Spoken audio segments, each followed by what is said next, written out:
All right, I gotta show the links real quick.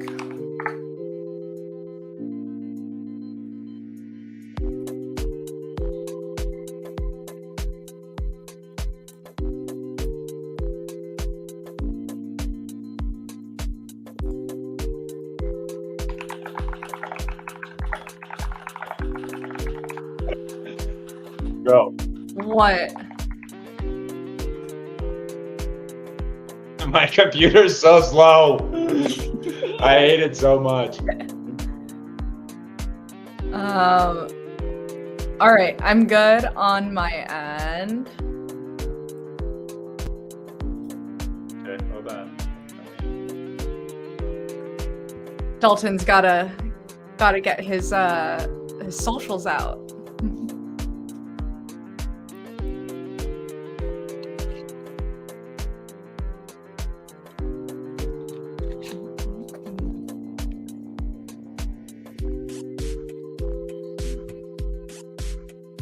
We got Daddy back with the blue light red glasses.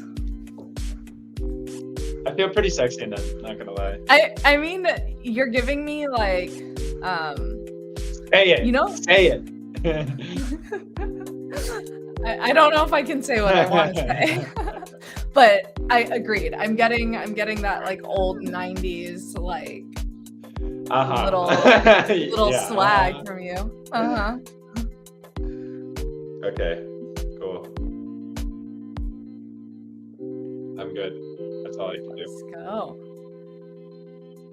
All right. Bro, I desperately need to get a new computer. I think it's hitting that point. I have Yeah. like 15 different wallets on my computer. I just sincerely I can't do it anymore. And I think Your computer can't handle it. bro, it keeps shutting down on me, it keeps getting super slow. I like go from chart to this to that, and I like just start bouncing around. I'm just like, dude, I just can't do it anymore. So Yeah. Sounds like it's time to take some profits. yeah, it really is. Take a little bit of profits. Dude, how are you? How Good. are you feeling? It's been a very hectic week, I think.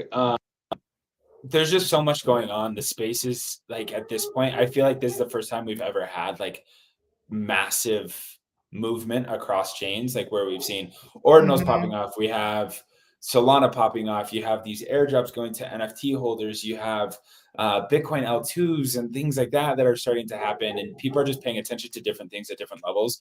So yeah, it's been a lot to kind of pay attention to, but we're getting there.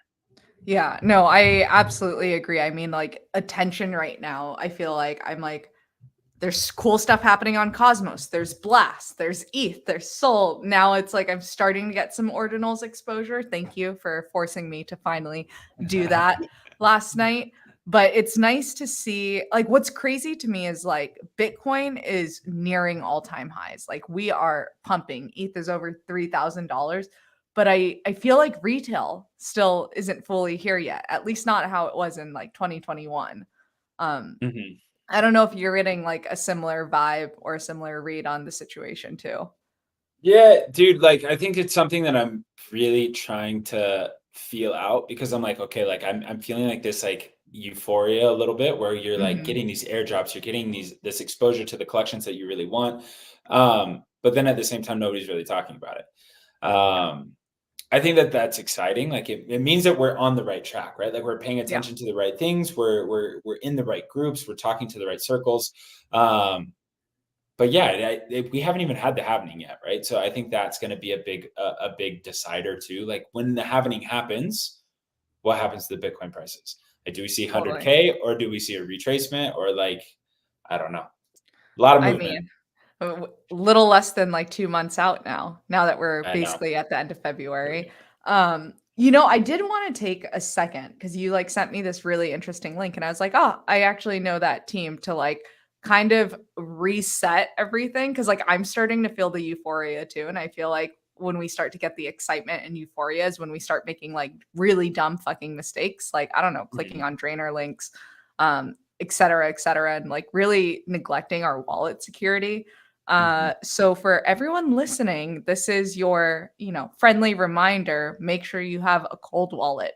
Make sure you have something like there's this Chrome extension called Wallet Guard that basically checks every transaction, being like, is this a drainer link? Before you click to sign anything, which I highly recommend. I've been using them for years at this point and haven't gotten drained yet. Fingers crossed. Why did you Fingers say crossed. that? What? I think I'll be fine as long as I keep utilizing something like that. And then I utilize multiple hot wallets. Dalton, I know you're a big multi-wallet guy too. It's killing your computer. Do you have any other like routines that you do for like your security? Like wallet hygiene. I've always, so like across multiple chains. So I have a Soulflare, I have a Phantom, and then now I have a Magic Eden wallet and I got a backpack wallet. So I have like 4 different, like those are just my Solana wallets, right? And within those, I have multiple wallets on each one. And like, yes, like you could say that you're doing it for like airdrop reasons, but at the end of the day, like I think that having multiple wallets and spreading your wallets a little bit is it's a good idea, right? Like you just, Yeah. I don't know. It's always just made me feel a little bit more comfortable. I actually just downloaded Wallet Guard for the first time, and then I also have, it's called Web3 antivirus. I had never used that one either, but it basically went through and it checked all my connections on all my wallets, and just let me know what's good. So now anytime I push through a transaction, I have Wallet Guard and I have Web3 antivirus that is basically just giving me the what's what. And Nice. also, this is not sponsored at all. This is just us being Stoked on paying attention to this. It was really cool just being able to check out and say like, okay, like there were a couple connections that I had on basically dead websites, and they were like, yo, these are high risk connections. Revoking those cost me way too much money. So it's but just, you got to do it. Like yeah. I actually try to go through once a week and revoke all my open connections. And then if I'm like swapping, etc., I only allow like the max allowance is like what I'm actually trying to spend. I think we've just, Right. you know, I feel like no one talks about security until like someone gets drained really bad. But I Yeah. think like as we go into this cycle, it's just like being conscientious of like, yes, like we're here, let's make our bags, but also like let's make sure we're making our bags in a way that is, I don't know, safe and where we're going to be able to keep our bags. Well, and it's, I think every single time somebody gets drained or there's like a high profile drain, people start blaming the user. And it's like, dude, if you're using MetaMask still, like you just don't know. Like you don't know what you're Yeah. signing, right? So I think having some redundancy there and just being able to say, like, okay, like this is it's just good practice. And it was really shocking for me to like, I've never used anything like that. And I was like, oh wow, this is what I'm signing. Yeah. Cool. It was cool. Okay, well, now that that is set, and hopefully, again, guys, reminder, please, please, please make sure you have some security measures in place. Let's dig in. It has been an interesting like 2 weeks. We didn't go live last week because we had the 404 spaces. But a lot of like news has come out. I think the biggest one in terms of NFTs was obviously the Yuga acquisition of Proof. And Dalton, I want to hear your thoughts on this as someone who used to be there.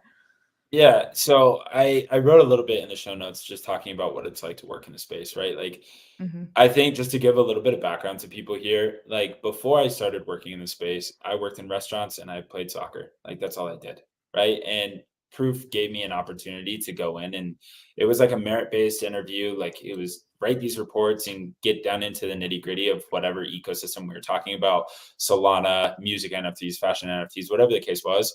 It was super merit-based process. And for somebody that was trying to enter the space without technical skills, like, yes, I knew what I was talking about with NFTs, but like taking that jump to go from like, okay, this is what I do for a hobby to this is what I do professionally.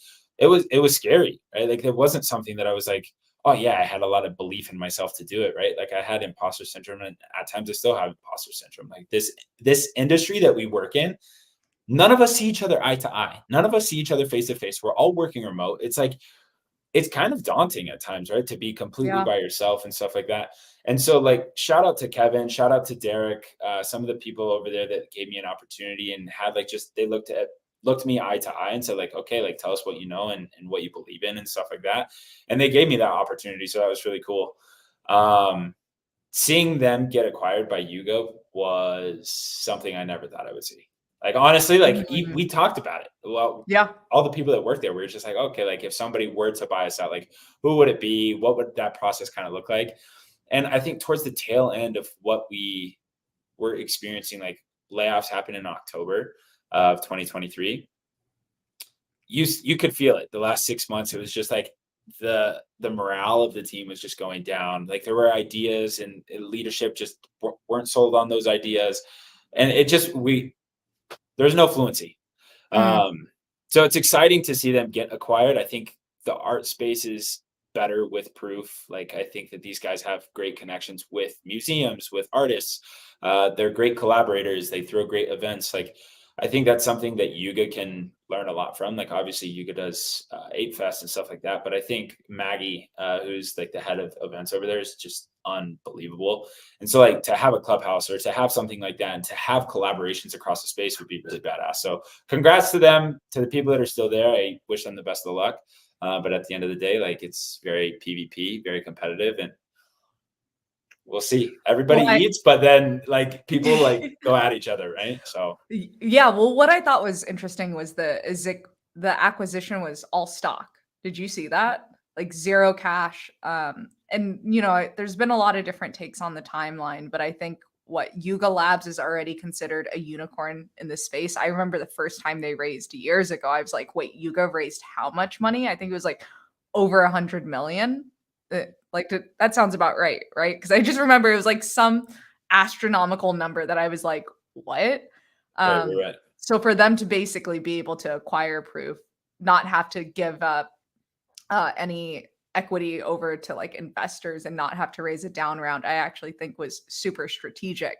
But what's been really interesting is like the shift in leadership too. Like, did you see Garga has now stepped back in as CEO of Yuga Labs, and like Yeah.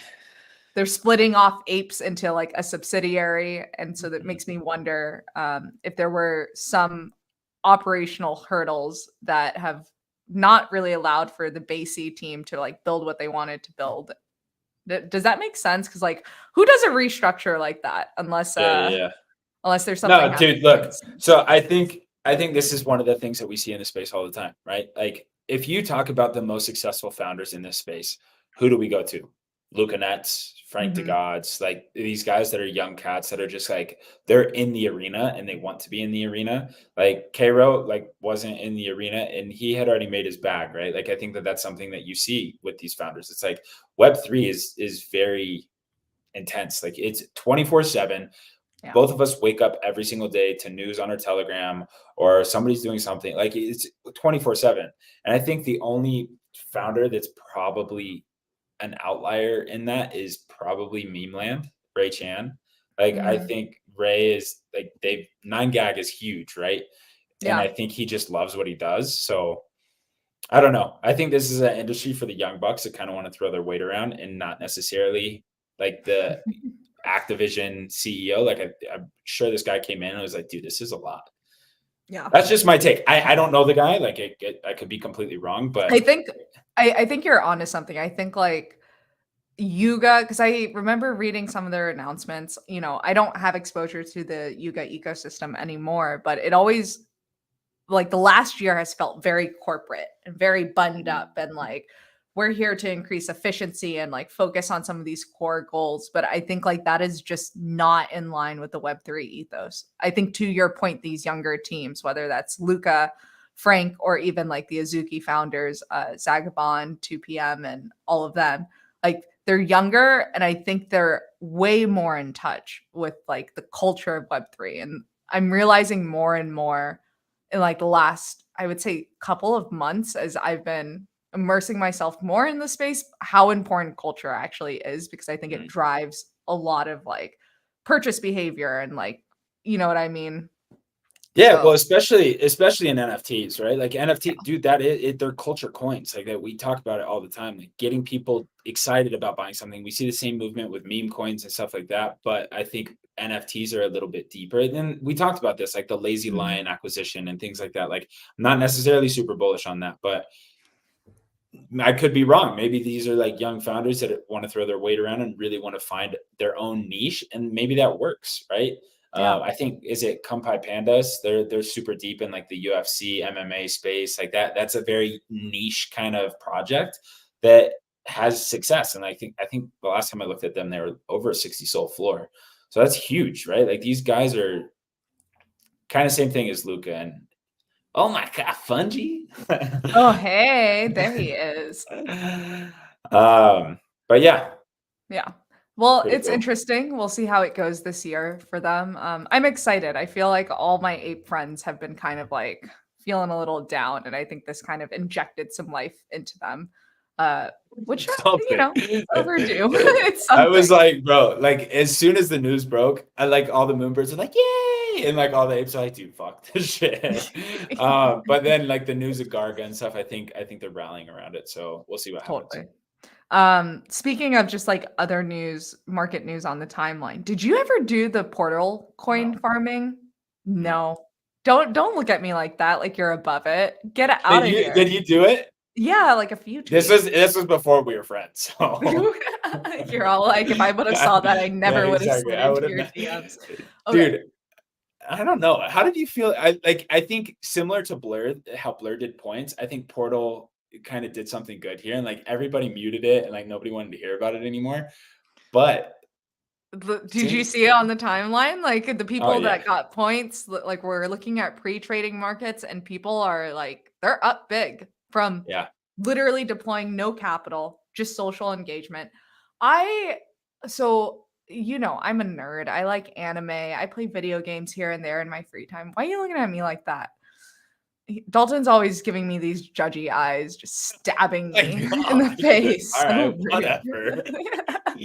um, but when I went through their website, I was like, this is actually pretty cool and interesting. Like to kind of have an aggregator for all Web3 games across chains in one spot and have it be like the Steam of Web3. I was like, that's pretty fucking bullish. So yeah, I farmed it a little bit.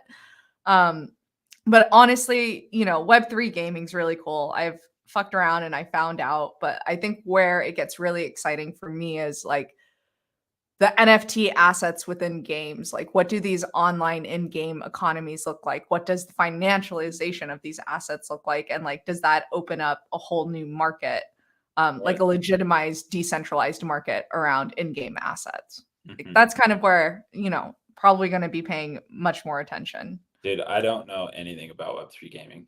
I really like that's just one thing that I know of Nifty Island because I feel like they're like the most mainstream. I'm like, okay, and there's like another one, it's like Star something, Star Atlas on Oh. Solana. See, I look at like me, know my Web3 yeah, you gaming. look at you. Well, I don't know. We're gonna have to do like a day where you and I just go and we play a bunch of games when you get a new computer. Just to feel it out. It's important that we All know. right. We need to know like what's happening over there, Like Got it. Got it. Uh-huh. I'm just saying. I'll watch you play. Okay, fine, whatever. But the airdrop is coming. Binance is confirmed to list. It's pumping. But I think there's also a couple of other airdrops that have happened. Do you want to dig into that? Yeah, so I think kind of what we were just talking about right there, and like the most important takeaway for me is like we've talked about it before, and we're going to get into it a little bit later with Blast and stuff like that. But I think what Blur did with like kind of establishing this points meta, I think was really Mhm. big, and I think what Portal did a really good job of is like this really hardcore social media push. And now kind of what we're seeing as like this next iteration of like who gets points and things like that is like, and look, you and I both are multiple wallet spreaders. Like we talk about like strategy with these kind of things and like how to go about playing the game and whatever.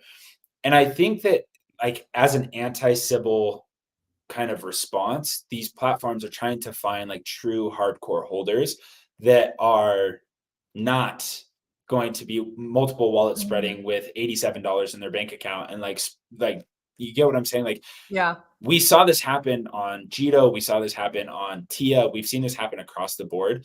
And I think these collections and these platforms are starting to get a little bit smarter about like airdropping to blue chip NFT collectors. So um, this week we saw a few of those come in. But like first things first, how do you feel about what we're seeing with these NFT the airdrops to NFT holders? Do you think that this is like kind of game changing or like do you think it's a waste of time? How do you think that the valuation of these NFTs is going to kind of evolve over time? What's your take on that? Well, I like it because I feel like it adds a whole new level of like validation around the value of community. Like it's not like any random NFT project is being airdropped, right? These are projects that Mhm. have proven that anytime they put out a tweet, it's going to get sent to like the freaking Twitter or X stratosphere in Yeah, terms of engagement. And I think right. tapping into that, just like putting my marketing hat back on, like it's actually really, really smart. You go for Mhm. targeted communities for user acquisition, and if your product is super sticky, like generally they'll stay around. I think that was very much the go-to-market strategy that I had when I was working at an NFT lending platform was like, how do we specifically target like the bored apes and the mutants to start? And then it was like, okay, Mhm. how do we expand that into another collection? So I'm super into it. Wish I held more blue chips. Right. Well, and I think that that's kind of what we saw, and this is something that we learned from the last cycle, right? Is like Mhm. sometimes it's hard to buy blue chips because you're just like, I don't really want to I don't want to put $60,000 into something that's illiquid, right? That was last cycle. Totally. And now we're starting to see liquidity come about. You have fractionalization, you have all these different opportunities to get exposure, whether you're a small fish trying to get exposure to bored apes, or whether you're a massive fish that just wants liquidity, right? Like I think that that's really interesting. That being said, that there's still this priority of holding a whole NFT, right? Like Yeah. holding half of a bored ape does nothing for you. Holding a full bored ape now gets you airdrops, right? One of the most interesting things about this whole process is like the fact that they're going cross chain. So to this Mhm. point, let's talk about the first airdrop. This was Dimension, I believe, was the first one that was like the first like notable one, right? So Dimension we've talked about on the show before. It's basically part of the modular blockchain ecosystem, like we talked about Yep. Celestia. This is Dimension. And Dimension is currently sitting at, let's see, $7.15. And this $7.15 per token was gifted to Pudgy Penguins. Pudgy Penguins, so like that for the first kind of massive kind of, you're talking about like the marketing campaign, right? Pudgy Penguins were talking about this all the time. I think they were given 1,315 tokens, something like that. Yeah. And right now that the 1315 allocation is just about 10K. Which dude, that's massive. Like these are massive numbers just for holding a Pudgy Penguin. And I And don't you think have to keep in mind that most people that bought Pudgies around 2 ETH when ETH was like nothing. Like their Pudgies are yeah, paid yeah. for Right, right, at right. this point. Well, and it was like over half of the collection hasn't been sold in over a year. Of I was like, Pudgies? yeah. Oh, wow, I didn't know that. I That think it makes was like sense. 60 something percent hasn't been traded in a year. Wow. Isn't that crazy? Diamond hands. They really are. Community members. But then there's this other collection. Give me one second. I'm trying to share my screen. So this is where I think it's interesting. So Dimension is obviously within the Cosmos ecosystem. Mhm. Cosmos is not necessarily known for its NFT ecosystem by any means, but look at this chart. So this is like, I guess, the bluest of blue chips for the Cosmos ecosystem. It's called Bad Kids. Back on December 7th, this was going for $368. Dude, this is just like 2 months ago, right? 368 bucks. Today's price over 8K. They've been given the Tia airdrop. They've been given the Dimension airdrop. Now they're going to be given other airdrops that are on the ETH side of things.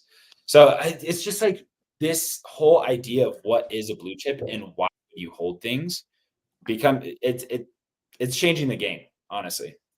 You're just making me kind of think like it goes back to the culture comment we had earlier, but it's like I think one for ecosystems, NFT culture takes way longer to develop than any of like the DGenny, like meme coin, et cetera plays. And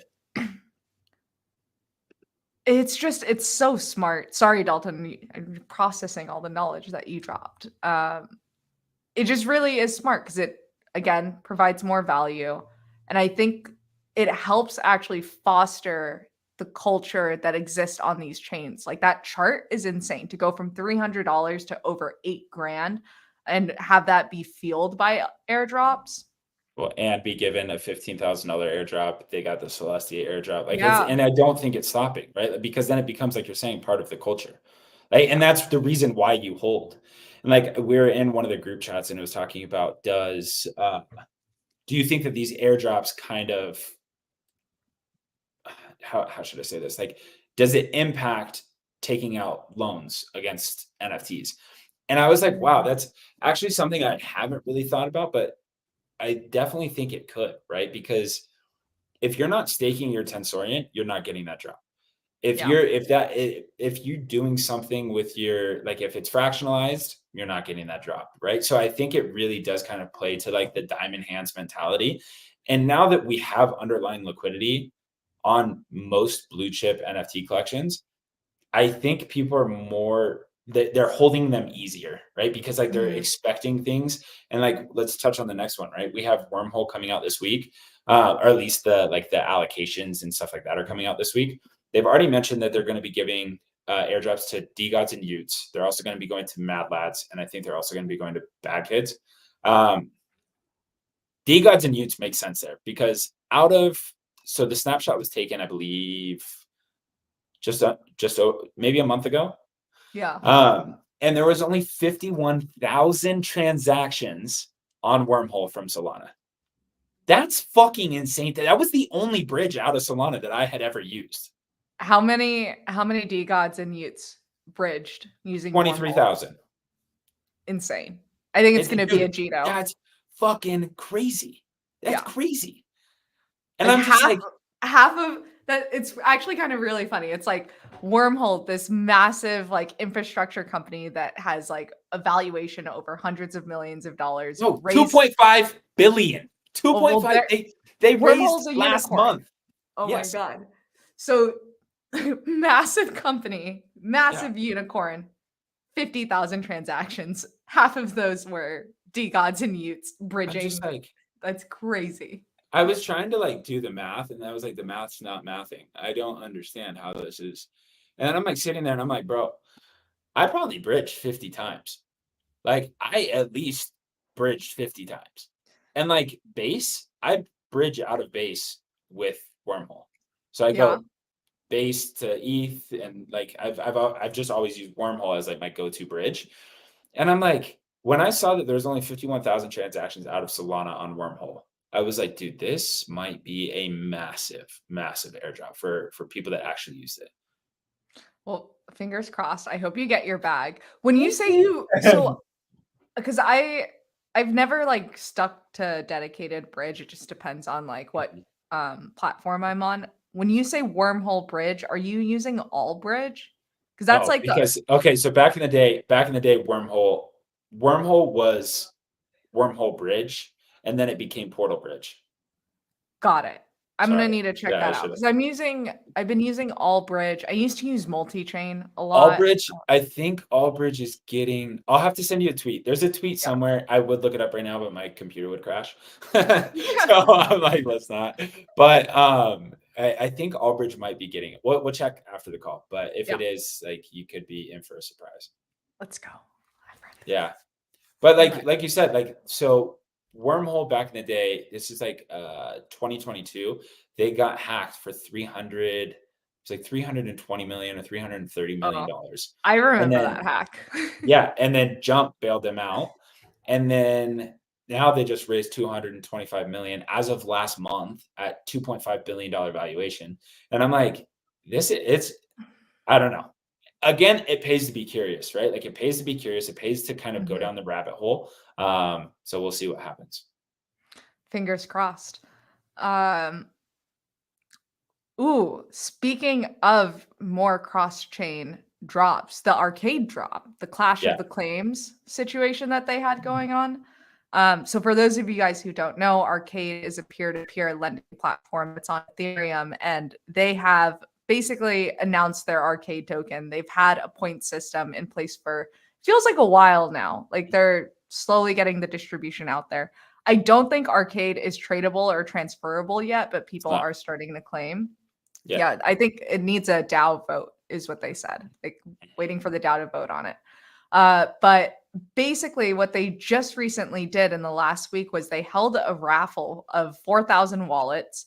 And basically if you won in this raffle, you would get a drop from Arcade. I think it was like 750 Arcade tokens per winner, something like that.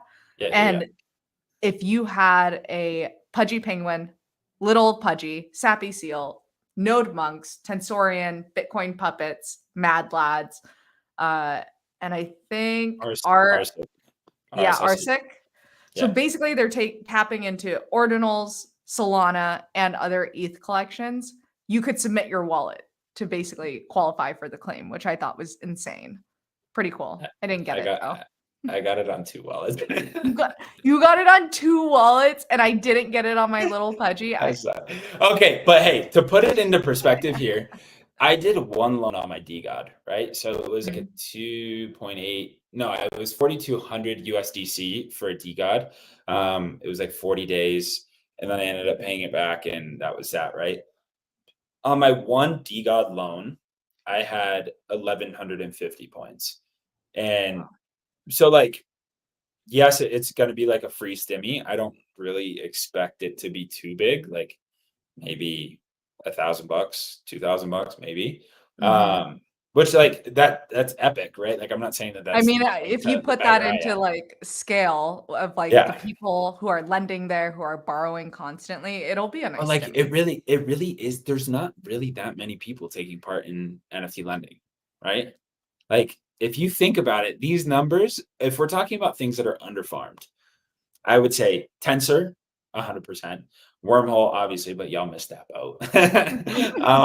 But like, and then you have like these NFT lending platforms, but like in reality, like how big could these things go? Like, do you think these things trade at $1 billion valuation? Like, I don't.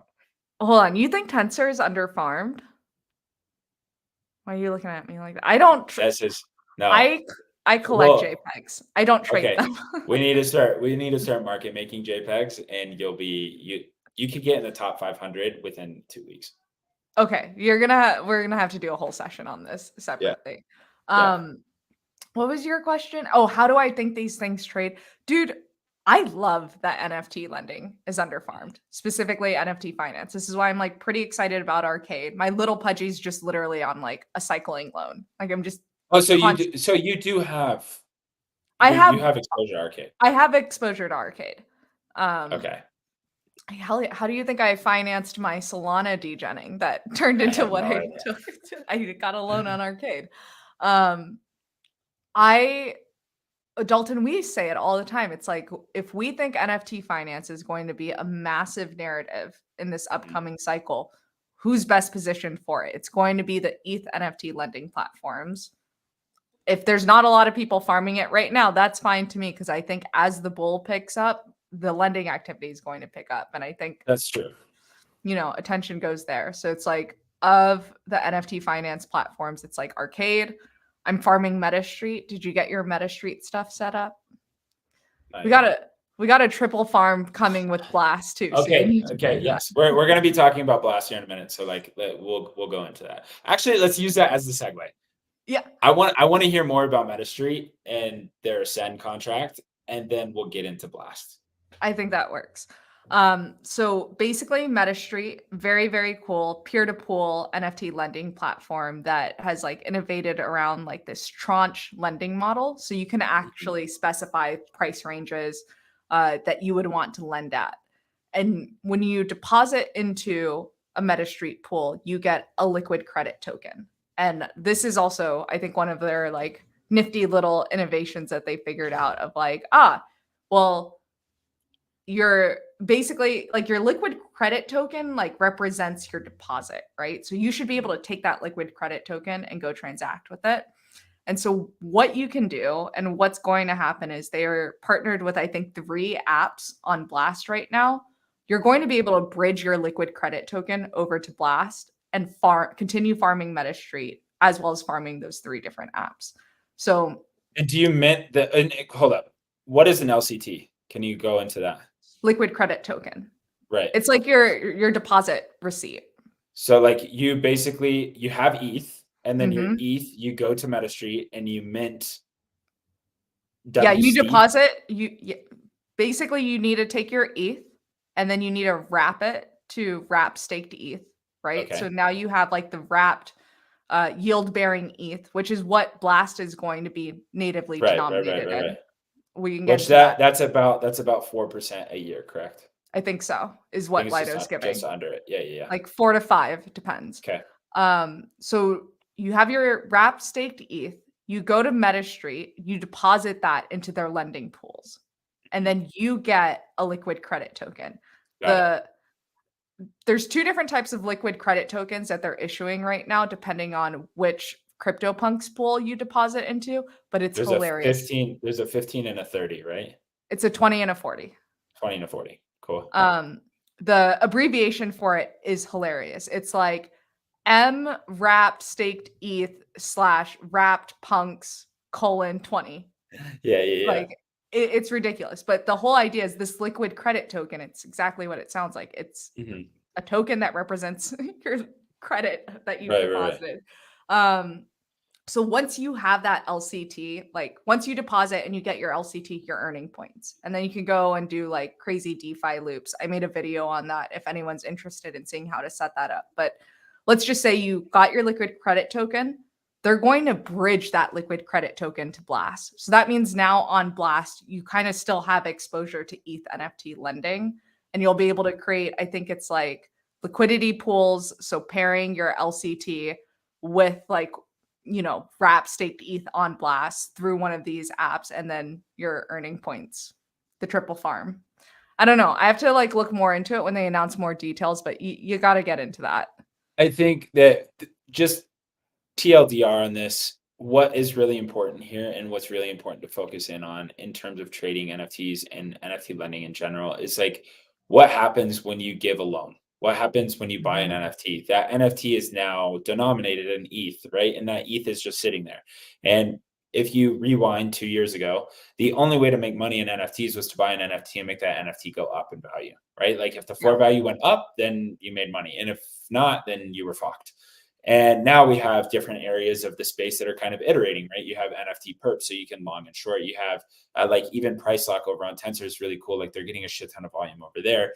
You have like these, now we have lending, right? You can have a high profile NFT. You can take a loan out on that and then you can use it. But now this LCT is basically them saying, okay, you just lent against something that is making you yield. And Mhm. now you can take that receipt and say like, okay, I have this receipt. Now I'm going to go deposit it elsewhere. And that receipt is making you 12 to 15% or something around that. And then you go into these other things, and then these other things are making you 4 or 5, 8%, whatever. So now instead of making 12%, you're making 20 to 25%. Yeah. And it's a pretty big unlock. Now, I am scared because like what happens when all of this shit starts unraveling? Like, I don't know. I don't want to be around, but we don't talk about that yet. Like right now, Yeah. it's innovative and it's really cool. But like, I would just say lend carefully and pay attention to what you're doing. Like if you don't know, Jen has put out some really badass videos covering this stuff, and also slide into our DMs. Like we are more than happy to kind of riff on this stuff if you guys have questions. Absolutely. So like we'll segue this into Blast. Basically, MetaStreet is a way to get exposure to NFT lending. They have some really, really cool like protocol designs.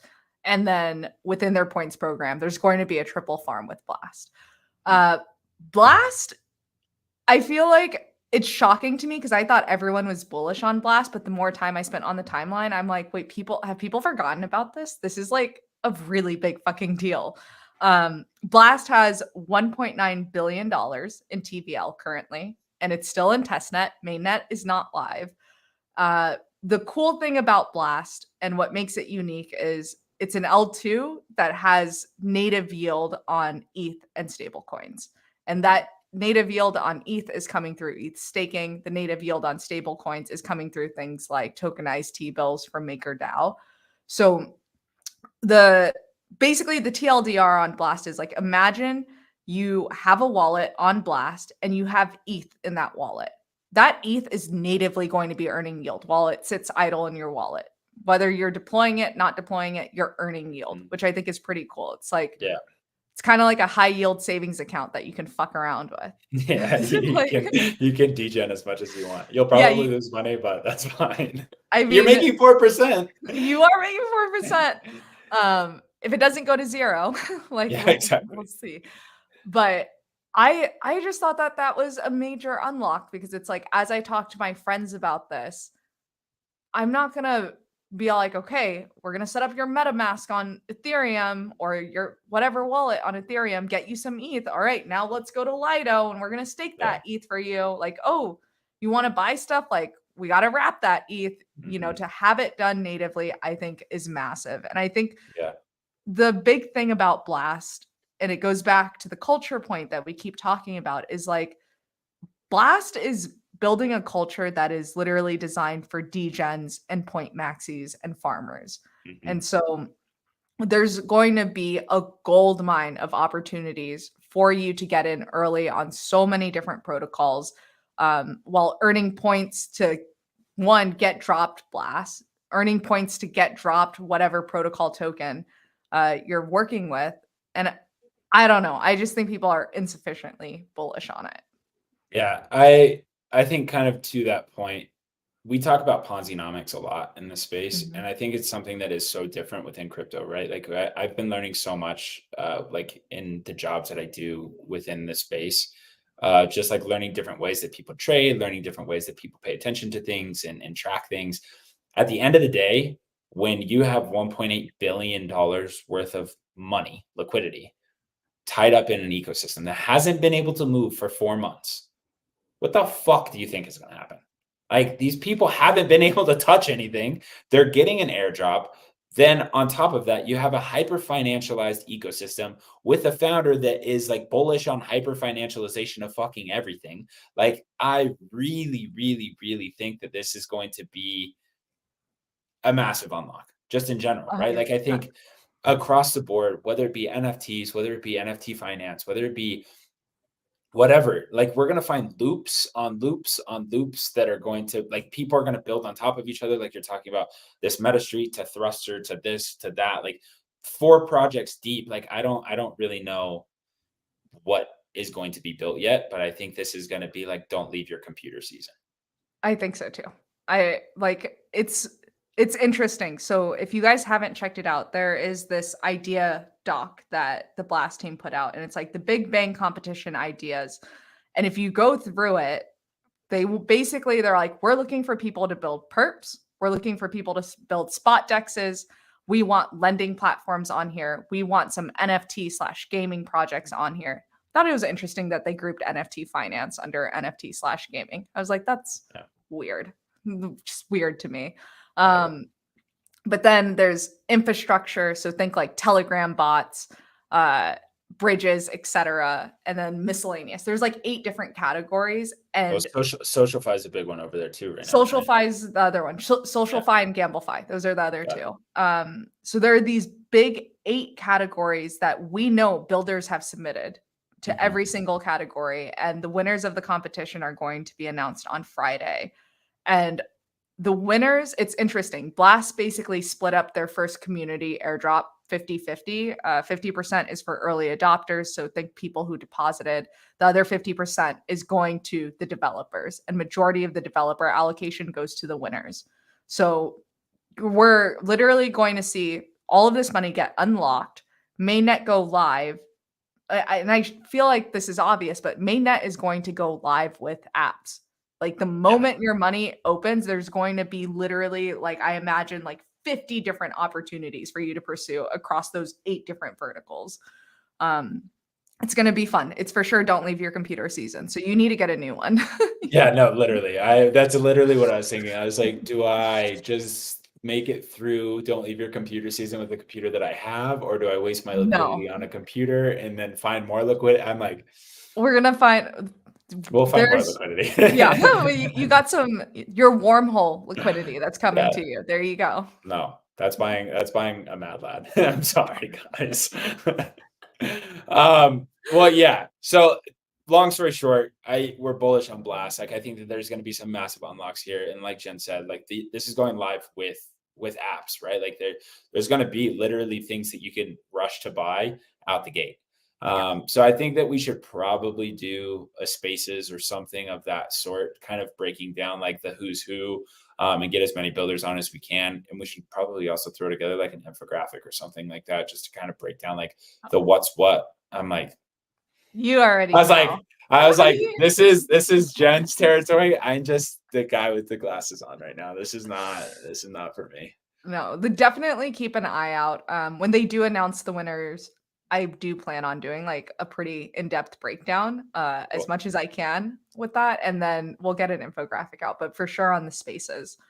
Oh, the other thing that I want to say about Blast that I thought was interesting, and this goes back to Point Maxi's Ponzi-nomics and culture, but there have been at least like 5 different teams that I have seen that said their entire developer allocation of Blast is going to their users. And now you have people like CBB coming out saying that he is only deploying liquidity and capital to projects that have committed to giving their entire dev allocation to users. Have you seen that? No, I haven't. Oh my, I'll send you the tweet. Dude, this week has been crazy. It's just been, I feel like one thing after another. I did want to touch on this. I know we don't have it in the show notes, but like, what are you doing right now that people could get access to? And this is one of the things that, like, you and I talk about it all the time. Working in the space, you get access and you're privileged to these conversations where it's like, it's easier for us to reach out to somebody and have these conversations because we're working. And I know that we have the podcast and we can kind of Yeah. translate the information to other people. What would you recommend to people? What is something that you're doing right now that other people could actually do as well, like actionable alpha? Well, MetaStreet, obviously, there's a link Mhm. for that.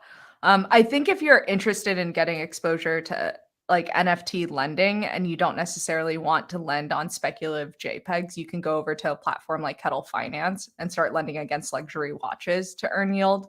I think it's effective and it's definitely a safer form of yield for those of you guys who aren't necessarily like trying to degen like Dalton and I. The other thing that I'm doing too is I'm staking, Dalton. Like now, I'm Well, like but running I'm through my more head. so Like, like, what are you doing to get blast exposure on like testnet? Because like I think that ah, this is something that we have just started messing around with in the last 24 yeah, hours. And it's like, holy shit, like this is, if we're talking about things that are underfarmed, like this is getting into testnet and fucking around in there is actually free. Like it's yeah, free. literally free. Um, You should throw up the faucet link, or we'll tweet out the yeah, faucet link for folks. and I can share this right now. So Yeah, this is the faucet. I can tweet this out later. But this is basically once you go into Blast, you're going to go into your MetaMask, you're going to go into your Rappi wallet, whatever the case may be. Then you're going to connect your wallet. When you connect your wallet, it's just going to basically say the only requirement is that you've done one transaction on ETH mainnet. That's literally mhm, the only requirement. So then you'd go down here, Blast, bang, and then you'd put in your wallet address. Once you go from there, you just press continue. It gives you 0.01. It gives you 0.01 ETH, but this is Blast Sepolia, like ETH, testnet ETH. yep. So it's free, like it's monopoly money. And then from there you can start going into different arenas, different kind of projects. And that's kind of what I wanted to talk about right now is like, Yeah. are there any projects that you are looking So at, something that you're interested in? yeah. On the dexes, I am on thruster and blaster swap. Perps, I'm on particle. And then in all honesty, guys, I just got like a slew of invites in the last 24 hours. So there will be more. And we should both be sharing our links. So that way, if you guys Uh, want to fuck around and find out, you definitely can. mhm. I'm like, so you're gonna give me some of those links, right? Yeah, I'm gonna get you all the links. All Okay, the cool. links. We'll do that after the show. But that I think for you guys that are listening and that are interested in Blast and getting access to testnet, just basically like I said, actionable alpha.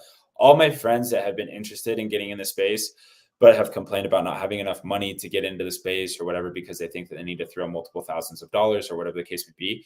This is gasless transactions. Like, yes, you're going to have to bridge over something. Like, it's going to cost you something. If you don't have a MetaMask, you don't have a Rappi wallet. Like, if you don't have anything, you're going to have to push through a transaction on ETH mainnet just to get like gas and stuff like that over on Blast testnet. But this is a very cheap way to get exposure to multiple airdrops, and you're doing devs a favor by going in here and testing shit and throwing shit at the Yeah. wall. So definitely something to check out. Yep. Ooh. Oh my god, it's already been 50 minutes. Okay. I know. Solana, Yes. why don't Cool. you do it? Let's do Solana, and then So basically, this week I don't really have much to talk about other than the fact that Mad Lads have kind of started to break out here. I'll share this tab. Come on, computer, you can do it. We believe. And I'm like, come on, this is actually ridiculous. Okay, well, it's not happening, dude. They just hit 200 soul.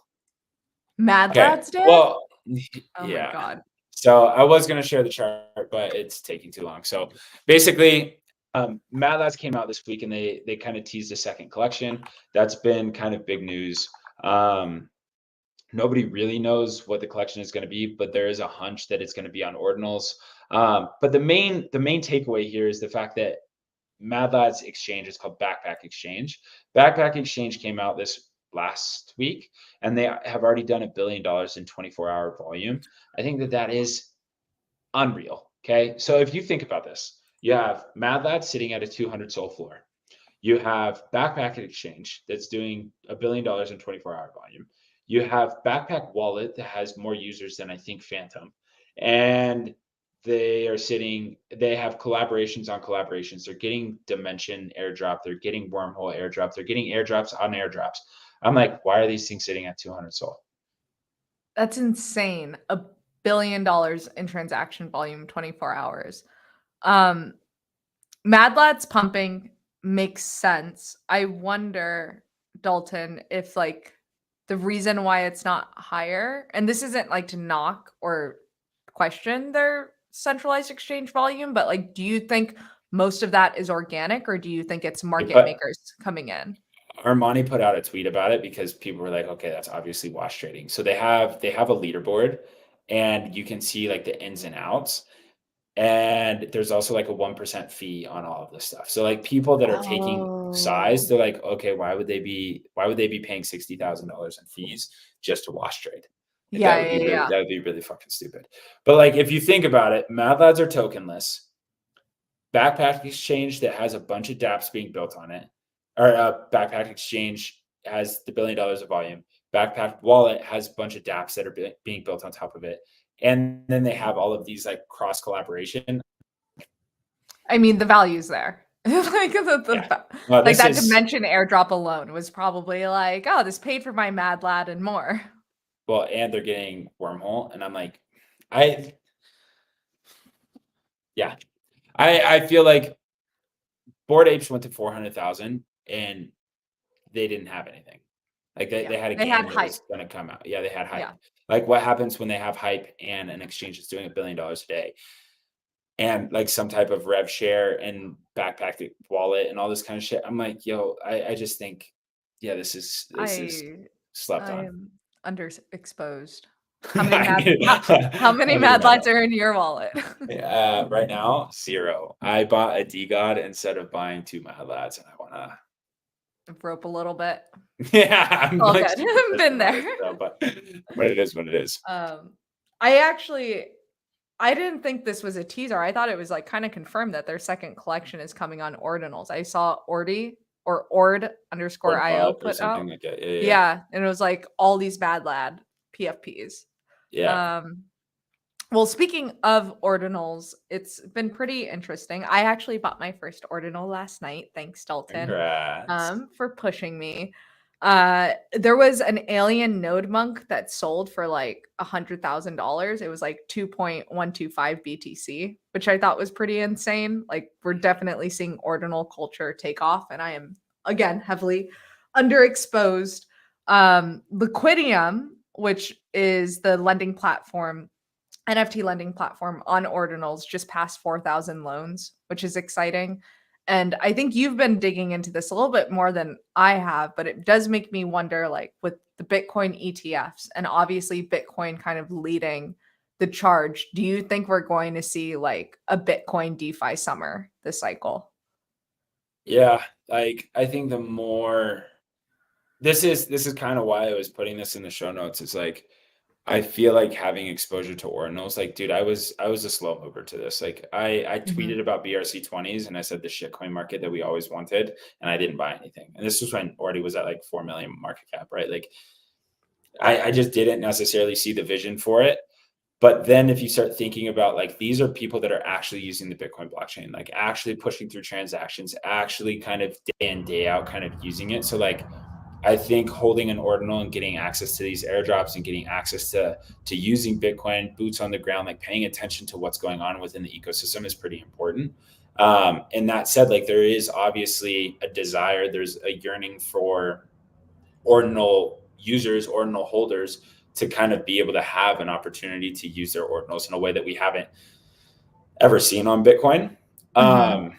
So I think that type of, like, some type of L2 that you can be more nimble, you can kind of push through transactions at a faster speed. You don't see buy pending Yeah, for yeah, yeah. 30 minutes. Like, even just like having transactions that actually go through and you don't have to accelerate your Bitcoin transactions. I think that would be super helpful. So yeah, I definitely do think that that's one of the reasons I'm like, I definitely need to get exposure to ordinals sooner rather than later. Yeah, we gotta make our blast bags and then reallocate, I'm move like, some okay, capital so over.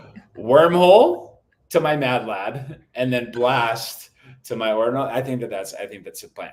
But speaking of this, I did Mhm. have, I put this in the notes, and I was like, I had one of my friends that's going to be coming over tomorrow to be setting up like his blast bag and all of that kind of stuff. He Let's asked me go. last night, he was like, okay, what are your like top five NFTs right now? Top five NFTs that you don't own. How would you think about this stuff? If you're buying something right now, what would you buy? And I was like, damn. And so I list out my thing. And I actually just had a tweet the other day that was like, okay, here's my cross chain wish list. So put out my cross chain wish list. And then he asked me, he's like, okay, would you rather have a quantum cat or a node monkey? And I was like, You're like, I want both. yeah. So now I'm going to go down this list and I'm going to ask you, would you rather have a quantum cat or a node monkey? Node monkey. Really? I know like quantum cats have like the whole like tap root wizard thing, but Uh-huh. I'm weird, Dalton. I buy art that I like and then I try to maybe flip it for money. So it's like I would rather have a node monkey. I think they look Okay. cooler. Okay. Well, that's cool. So node monkeys are the first 10K collection on ordinals, I believe. I'm Mhm. pretty sure that they're the first 10K. Quantum cats are 3,333. So in my opinion, I'd much rather have a quantum cat than a node monkey, but it is what it is. Node monkey or a mad lad? Mad lad. I agree. I think I mad agree. lad. I want them both, but like definitely kind of for the reasons we just outlined, I would Like definitely go mad lad. like if I only had the capital to pick one, I would probably want that Solana exposure first. Yeah. Because I think like Bitcoin, obviously, a lot of liquidity is going to go in there. We think Bitcoin happening is fairly bullish. Bitcoin going to go up, but I think in terms of like returns, you'll probably see higher returns on an ecosystem like Sol. I agree.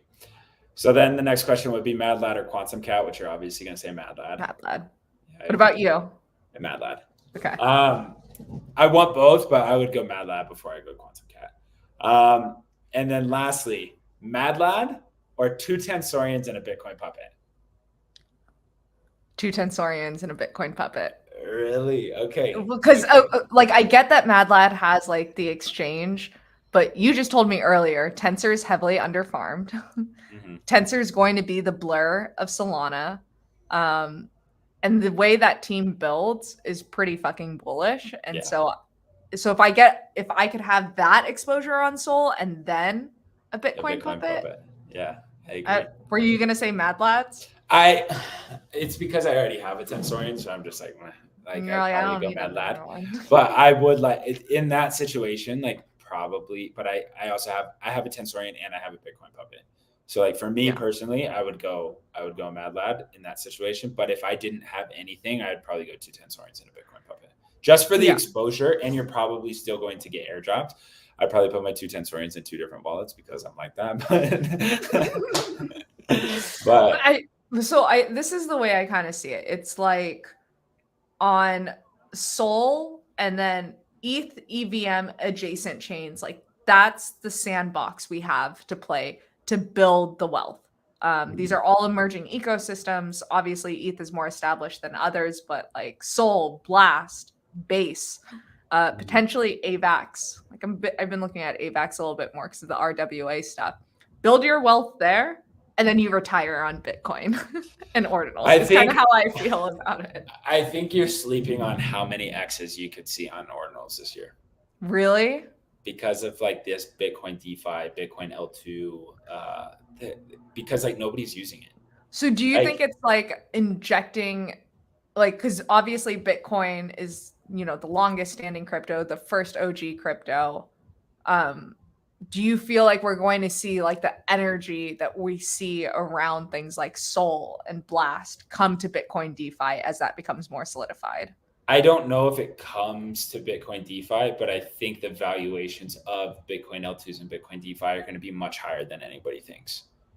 Simply because, like, okay, if you think about it, Solana's at, I don't even want to guess right now. It was like 30 billion, something like that, maybe. Market cap. And Jupiter comes out and Jupiter's sitting at 7 billion fully diluted, right? Now, think about Bitcoin. Bitcoin's at, I don't even fucking know, like 800 billion, something like that, 800 billion. And if they get any volume from that 800 billion, what would be the justification of that? You get what I'm saying? Like, I think that those DeFi platforms and those L2s would be like bigger than Sol. Yeah. Actually, now that when you frame it like that, that makes a lot of sense to me, because it's like most people that I know that have Bitcoin just buy Bitcoin and hold it.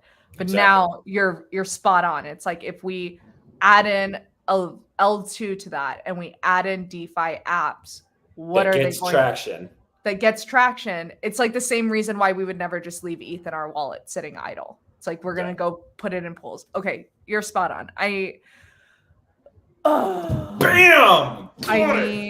Sorry, I'm just thinking, I'm all like, where can I make money magically appear to go on?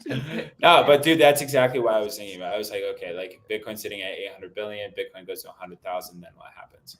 And I'm like, there's going to be traffic, but it's also heavily underfarmed because nobody understands how the fuck it works. Yeah. You get me? I get you. Yeah. I get it. Maybe runes are another thing. Well, Dalton, way to drop the mic. I think that is a great note to end this show on. Agreed.